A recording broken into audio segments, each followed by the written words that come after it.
Many mutual funds offer potential for higher returns, but they also come with varying levels of risk. On the other hand, some may have lower risk profiles but offer relatively modest returns.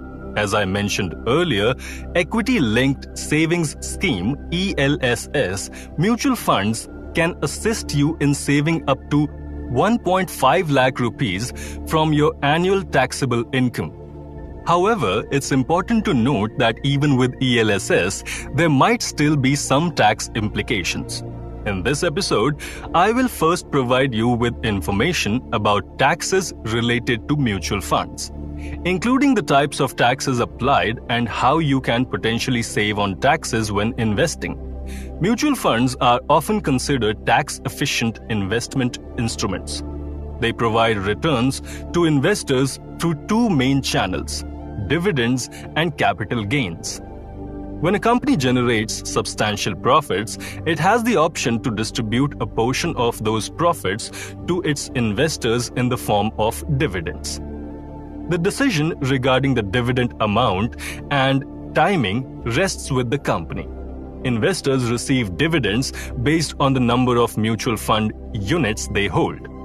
Companies that consistently offer higher dividends at regular intervals tend to be preferred by investors, making them attractive options for investment. This arrangement benefits both investors and companies. If you receive dividends from any mutual funds, the government considers these dividends as part of your annual taxable income and taxes them based on the applicable tax brackets.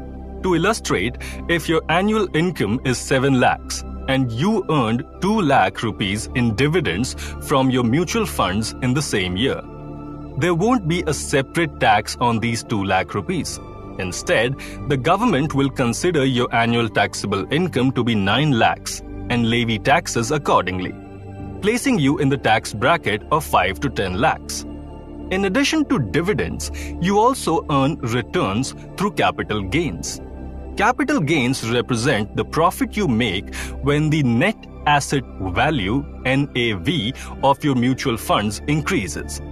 For instance, if you invest 2 lakh rupees in a mutual fund and the NAV of that mutual fund grows to 3 lakhs in the next year, when you sell your share in the mutual fund, you'll have a capital gain of 1 lakh rupees.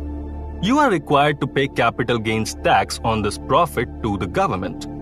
The amount of tax owed on capital gains depends on various factors, including the extent of appreciation in the value of the mutual fund, the fund's type, and the duration of your investment. Capital gains from the sale of equity mutual funds fall into two categories: short-term capital gains and long-term capital gains. Short-term capital gains apply when you sell the mutual fund within 1 year of investing, and you will be subject to a 15% tax on the gains, regardless of your overall tax bracket. On the other hand, long-term capital gains tax comes into play if you sell the mutual fund after holding it for more than 1 year. Long-term capital gains are considered favorable because you are eligible for an exemption of up to 1 lakh rupees, with the remaining amount subject to a 10% tax. In contrast to equity mutual funds, short-term capital gains on debt mutual funds are not taxed separately. Instead, they are added to your annual taxable income and then taxed according to your tax bracket. For long-term capital gains tax on debt mutual funds, a flat 20% tax rate applies. The taxation of capital gains on hybrid mutual funds depends on whether the fund is equity-focused or debt-focused. Equity-focused hybrid funds are taxed similarly to equity funds, while debt-focused hybrid funds are taxed like debt funds. Now that you understand the tax implications of mutual fund returns, let me share another interesting fact.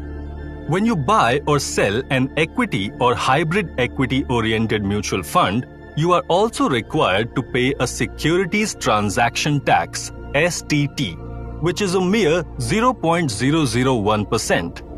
Debt mutual funds, on the other hand, do not incur any STT.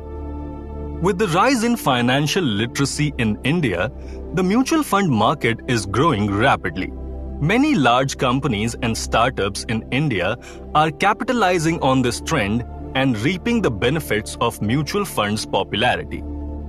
They are providing user-friendly platforms for individuals to invest their money in mutual funds, enabling people to earn profits among the various apps available in the market. Zerodha's Coin app stands out as one of the best. Its clutter-free interface makes it easy for users to understand all the features. If you wish to invest through SIP, Systematic Investment Plan, this app simplifies the process. You can effortlessly track your investments, monitor profits or losses, and make informed decisions at any time. Life has always been unpredictable, but COVID-19 has underscored the importance of preparing for future uncertainties. There may be times when you urgently need funds, and regret sets in due to insufficient savings or investments. In such situations, mutual funds can be a lifesaver. They offer the potential for attractive returns while managing risks. So, why not start investing your hard-earned money in mutual funds today? Throughout all the episodes, my aim has been to educate you about mutual funds as thoroughly as possible. If you have decided to invest in mutual funds, I recommend conducting some additional research on your own.